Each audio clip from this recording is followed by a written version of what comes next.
Okay, good afternoon, everyone. Thanks very much for coming. Apologies for the slight delay. I know everyone's on very tight schedules. So, a great pleasure to introduce our three guests, and we'll have a little bit of a discussion to kick this off, but then very keen to open it up to you. Hopefully there's a mic that you can use, or if not, speak loudly. So the question as posed for this panel was, do policymakers understand EdTech? But I'm going to be a bit controversial. I want to flip that question on its head, first of all. And I want to say, does EdTech understand policymakers? Why don't I start with that? Andreas. I think on both sides, I think our understanding of what the digital world will require from us in terms of skills is very limited. I mean, you have all these discussions on the future of work, which we struggle with, and our understanding of the role technology can play in that is very varied. Among policymakers, I think everybody understands that technology can transform the knowledge that we can access. Experience is a learning experience. You can make learning social. You can make learning interactive. You can make learning kind of experiential. You do no longer have to listen about an experiment. You can actually do an experiment. I think those things are clear. The power that EdTech plays in connecting teachers, building kind of a shared profession, platforms for knowledge creation, knowledge mobilization. All that is something that policymakers know, but if you look at the reality in education, the understanding is very limited. I mean, the status quo in education has many protectors. And it's often very difficult to ask the frogs to clear the swamp. I mean, there's so many vested interests that keep things as they are. So I think actually policymakers do understand the value of EdTech and the transformational opportunities, but I think when it comes to implementation, there's a lot of hesitation. The political economy actually works against that level of change. Mm-hmm. Jaime. Let me complement that. All the potential uses, I think, are clear for many of the players, not necessarily for all the players. But I do think there is a huge gap between the knowledge that the policymaker, even within education, might have about what are the right technological solutions, right, and what exists out there in the market, right? I do see a lot of pressure for countries to invest in technology.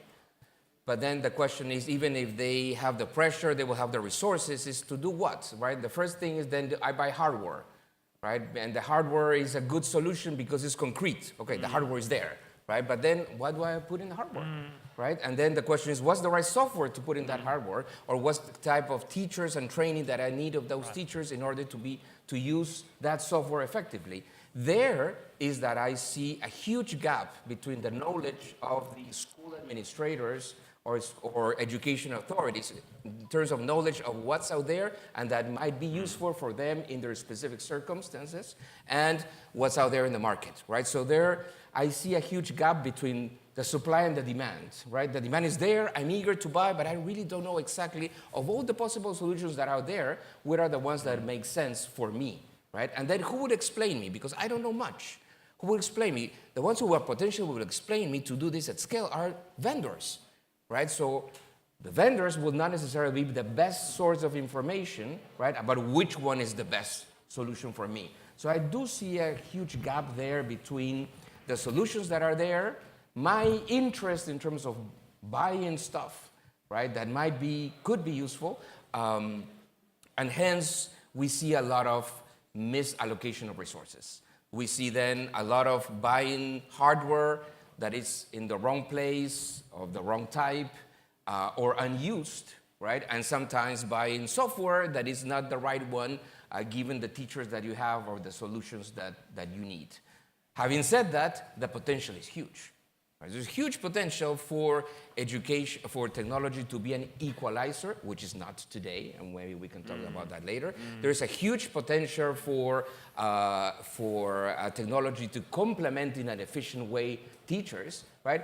But that's not simple to do, right? But let me leave it there in this. Yeah, we'll come back to those points. Yeah. Stefania, though, any opening thoughts on that Good morning, dialogue? everybody. I'm a former politician, so my answer is yes and no. I try to clarify. Possibly. possibly, sound like an as economist. politicians usually do. I mean, they can understand. I think every single minister or former minister, we have an interesting group of former ministers in this meeting today, and we discuss a lot about this issue, and all of us fully understand the importance, the crucial role of technology to bring the education system from the last century to this one, in terms of educational reform, in terms of implementation of policy, which can introduce more and more technological devices, but also a new model of learning. I'm not so sure that all policymakers be aware, as we must be today, that it's no more a question, simply a question of educational reform, writing a law, making your parliament approve this law, negotiating with the unions every single point or not, but it's a question of reforming learning and teaching. It's a question of finding a new mindset, and be aware that in the last century, the model of education was a very simple one: student, teacher, books. Books bringing knowledge, teachers transmitting knowledge, and students learners in the process. Are we sure that it's exactly the same right now? I don't think so. So we have to take advantage from specifically some last generation technologies, AI for sure first, and to use this technology to modify, to adapt our system of education, but also the learning and the teaching models.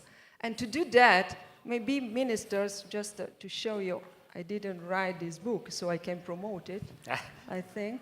Sorry. Yes, this is the approach. This is an interesting book just published by this neuroscientist, is a French one, Stanislas Dehaene, but it's quite famous worldwide, apprendre, learning. And there is really a nice definition of,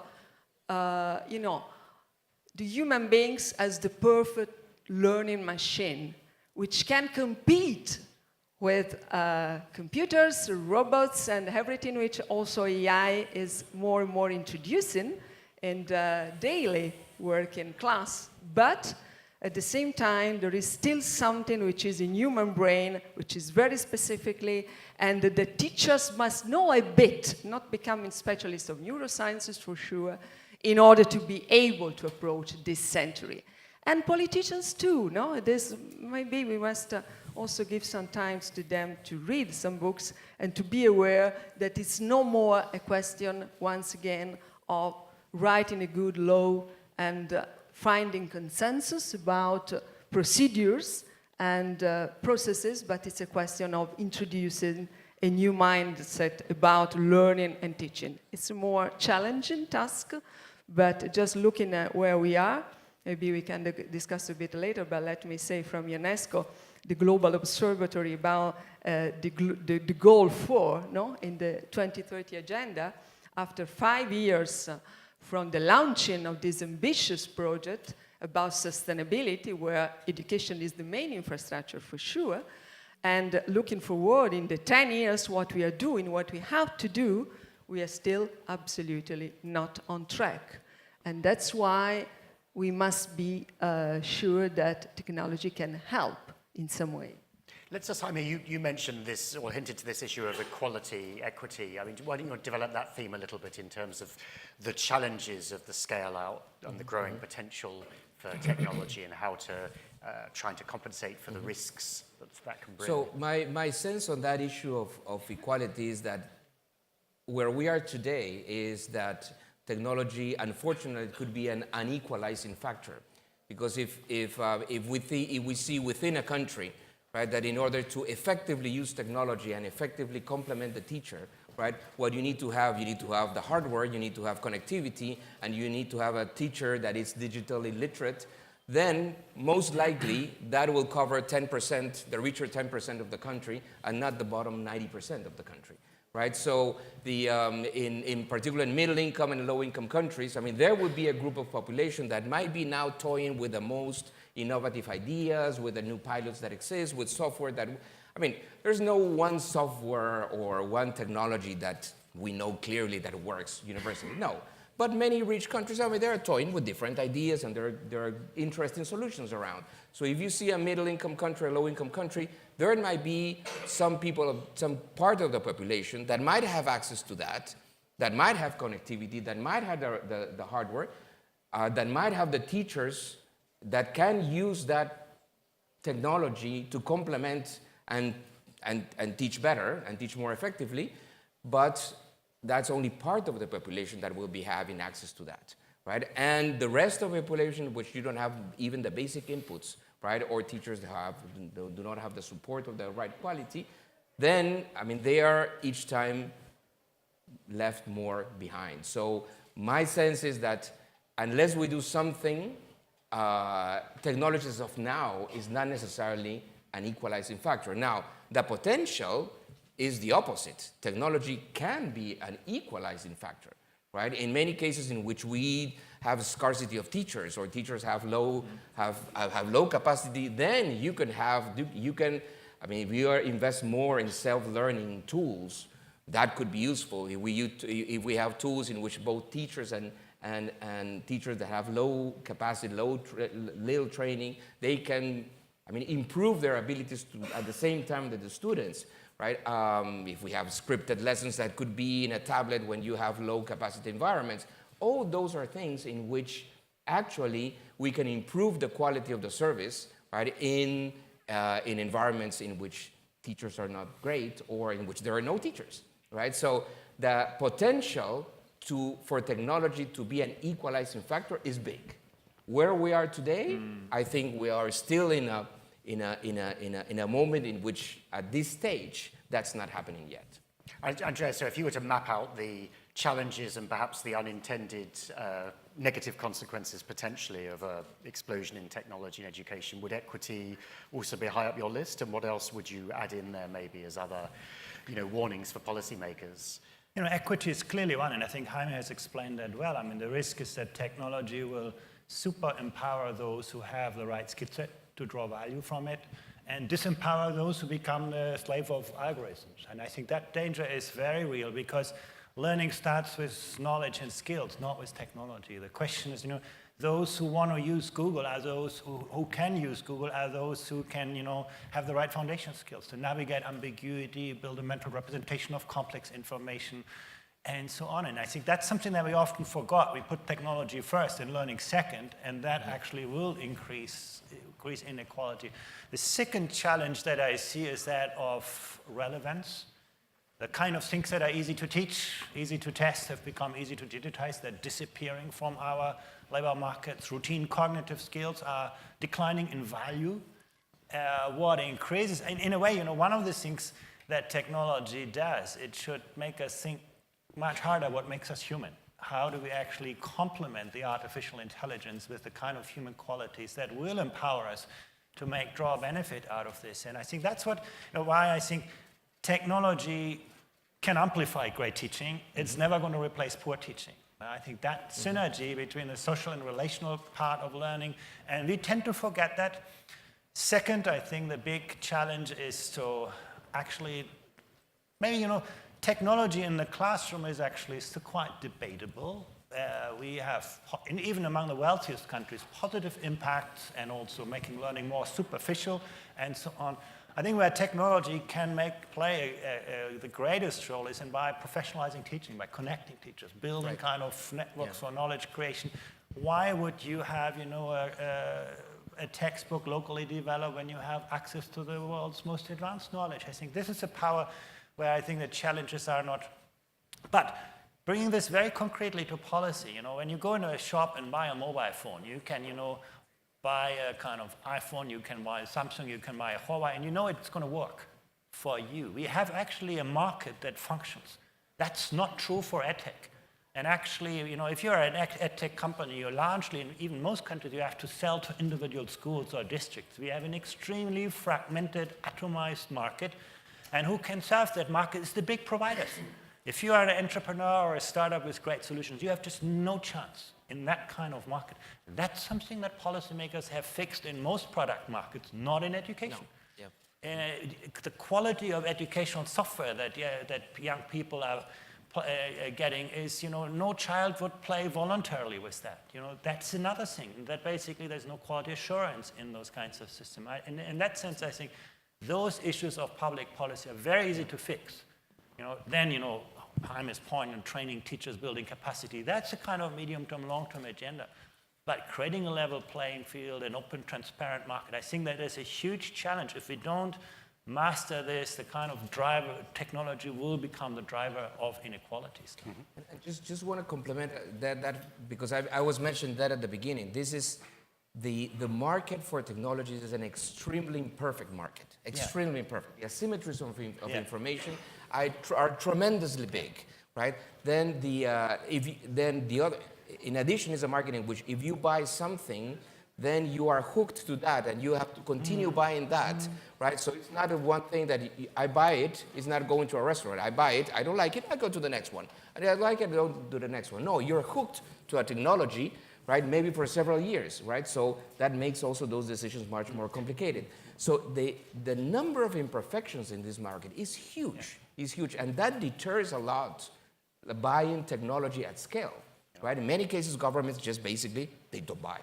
Right? If you see the poor guy who has to deal with the procurement of technology in a government, and he's an honest guy, right? He might not buy anything, right? That would be the best solution, right? So that is a market, as Andreas was saying, in which the intervention having a good regulatory framework, right? It's critical because of the size of the imperfections. Yes, to react to this point, I totally agree that this is another very concrete, evident challenge we have. But I see also an opportunity in that. I mean that maybe it's time we are forced to do, once again, just looking specifically to the role of artificial intelligence, that it should be more and more the main actor of the process of what we called last century, once again, ICT for education. We have to build a new deal with the private sector. Private companies must not be more simply providers of technologies and sellers of something, good products or bad products, to be experienced in schools and then to be measured and maybe changed.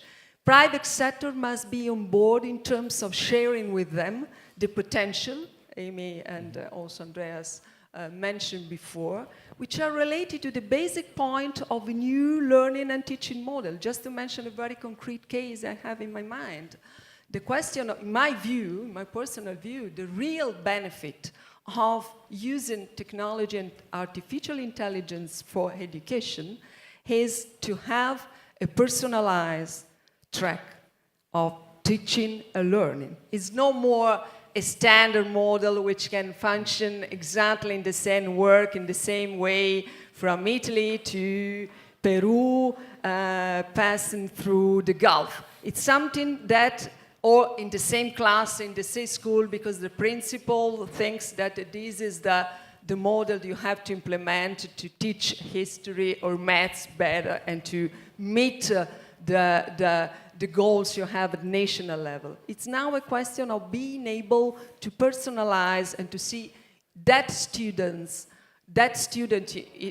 who is in front of me, which kind of needs, specific needs has, how can you use new tools I have to give the right answers to his need.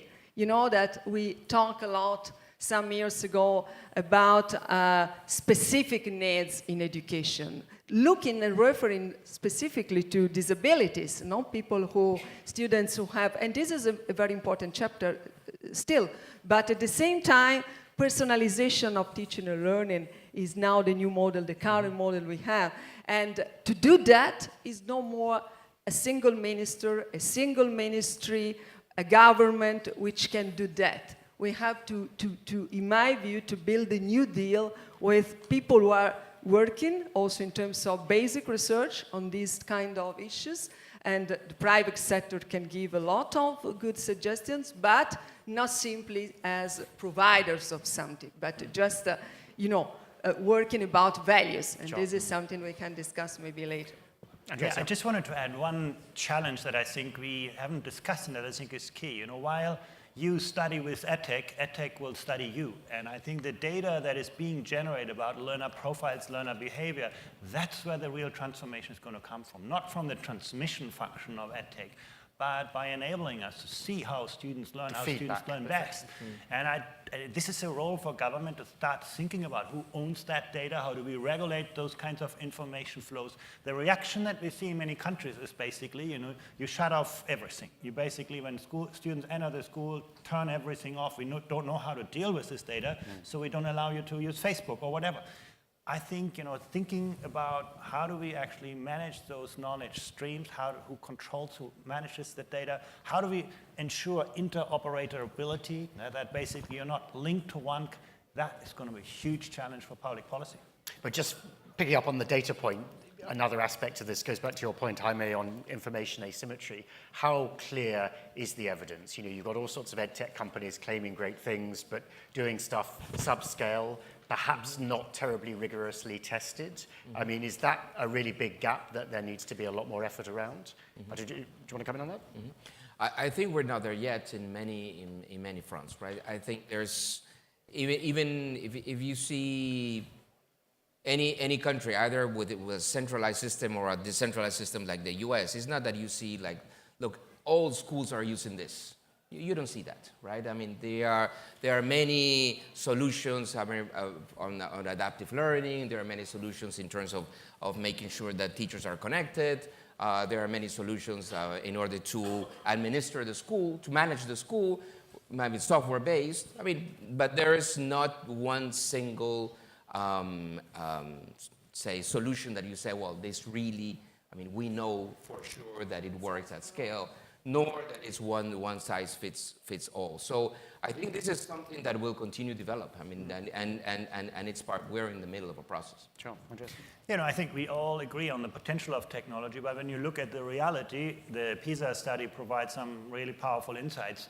Technology often does more damage than good because of the poor quality. It actually makes often learning more superficial, more reactive. You want to encourage deep thinking, deep understanding, conceptual understanding, and what technology does, it works on the synthesis. That is the reality, and I think we need to if you work in the medical industry, actually, you do huge clinical trials before anything comes into the market. In EdTech, you can just dumb solutions on individual schools. That's not even a systemic approach. I do think issues around quality assurance are very real. And I think if we don't fix that, we may actually get a very, very massive backlash to those technologies. Because learning outcomes clearly signal that actually in the majority of cases, the effects are more on the downside than on the upside. Not because of technology, but because of its poor utilization. It doesn't have to be that way, though.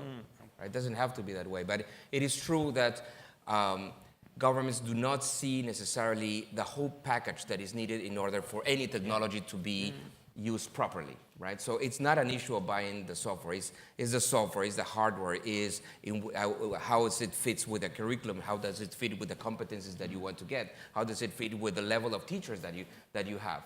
And usually those things are not seen in an integrated way in order to then find, what is a solution that makes sense for me at this moment in time. John, Stefania. About curriculum, yes, my view is still a crucial pillar of education. But once again, the opportunity we have in these current times is to build a new concept of curriculum. We discussed yesterday during this meeting of the Atlantis group here at GASP. The new concept, one of the experts proposed, I love so much, is Agile Curriculum. That means not a set, fixed sequence of content that learners must acquire in a sequence, and teachers have to follow in order to run and to quickly, achieve the learning goals and outcomes, but the dynamic process of learning and teaching that we need. And artificial intelligence can help to do that, no? Just thinking the platform that we can build at many, more advanced universities for sure, but now more and more also school system can adopt, where you can, not simply find, as in the library, single books that can have the advantage to give you just well-structured content, but you can move from one to another. And so this is my view, another, from the challenge, moving to a very good opportunity we have. Okay, let me, a couple of questions. One at the back there, please. Yeah, is there a microphone? Thanks. Hi, this was a fascinating discussion. Thank you. I'm Natalia Gavrilica from the Global Innovation Fund, and I was very interested to hear about the data and the role of data. In India, we already have one government that has initiated the procurement of personalized and adaptive learning solutions, and is scaling up sort of personalized adaptive learning in a massive way. And we're going to have this wealth of data that Global Innovation Fund with coalition of partners will look at how it can feed into the science of learning and give us insights about, so one of the challenges there is how there is no universally accepted taxonomy of learning concepts that this data can sort of feed information into. So how do you think we can align on what are the key learning concepts, foundational concepts that each child has to know? Andreas, do you want to? Okay. Yeah, I think this is actually where technology is very strong. If you think about traditional curricula, we have to trust and believe that people who make decisions about this knew what they were talking about. With technology, you can actually test those things. In fact, if you look to large companies, think about Benesse in Japan, they actually give students, learners, slightly different variations of tasks, and they figure out actually how students learn best. So learning analytics. I mean, the future of education is in data science. And I think future educators will be data scientists. They will actually understand how students learn differently, in what context. That's where I see actually technology can play a very powerful role over traditional curricula. And in the background, that's not even meaning that students have to, use a lot of technology. You can do a lot of that in the background. But again, it requires that we create a kind of level playing field, a common language. How do we actually use those kinds of data? How do we regulate, privacy? All of those issues need to be tackled. And this is where I can see kind of a complete absence in the policy discussion. It's focusing on technical solutions. But the points you raise are really the ones that will decide on the future of EdTech, in my view. Okay, one over. Let me take them. Yeah. We'll come back. Why don't you collect a few? Yeah. Thank you. A follow-up question actually on data and the use of big data. We've talked about information asymmetry, we've talked about lack of quality assurance. What are the questions that you have that big data in EdTech will help answer? What sorry? What are the questions that you have today that big data in EdTech will help answer? What could big data do? Yeah. What questions?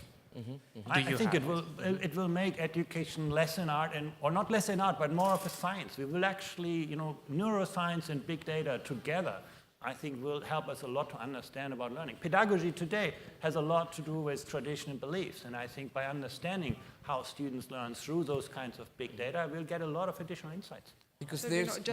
no, please, Go ahead. No, just You first. simply in addition, yes, not simply personalized, which is also my view, as I said before, the very, very key benefit of the wise use of technology in education, but also an adaptive system. So if you can manage big data, you can see pattern, you can find pattern, and then you can have the way to adapt the system to the changing process that you have also outside. Because if I can say something about it, it's also the time really to put educators and innovators on the same page, because it's not exactly the same. We must be very frank. Schools and education systems should be, by definition, the places where you can introduce innovation. And frankly speaking, it's not exactly like this everywhere. So now there is the opportunity to put together in the same place innovators and educators. So intersectorial perspective, I should say. That's what we need. Let me add to that. I would even see it a little bit more complex in the sense that for me it's a triangle in which you have the schools here, you have people who are doing software innovations here, and people who are doing research in universities about learning here, right? And those three sides do not necessarily talk to each other, right? Even when you see someone doing a software innovation, right?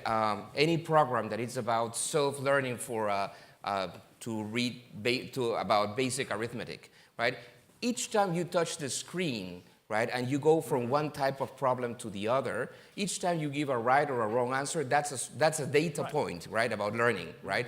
But then they are producing that, and the researchers who are at university talking about learning, right, are not using that information, right? And those two are not necessarily talking with the educators in the school, right? So there's a triangle there, right, of the research side, the innovation side, and the school where things happening, right, that are not put together. Okay, unfortunately, we're almost out of time. If each of you, if you just had one, how should I put this, recommendation, let's say, about kind of, bringing together, this divide between the EdTech sector and policymakers to kind of make the system work better, what would it be? Andreas? I think it's really about creating a level playing field, greater openness, and actually encouraging and incentivizing the innovators. At the moment, we are disencouraging entrance into this, and I think that's something public policy could do tomorrow. Everything else, building the kind of infrastructure, building the kind of teacher education, that comes later. That's a hard thing to do, but I think creating a level playing field is something we could do now. Okay. So one of first an advertisement. I mean, we're working on a technology hub with DFID that is about that. It's trying to put together the supply and the demand, right? What's out there, right? And what might work with the needs of governments. And the second, my other thought is that we need to stay with this thinking that education, at least in the foreseeable future, it will continue being a human interaction intensive activity. Right?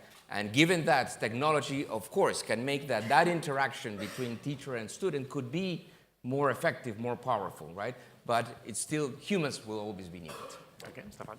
Yes, my recommendation, looking at, talking to ministers about it, please, working about education and technology, AI and education, please don't forget ever the chain values, which is information, knowledge, wisdom.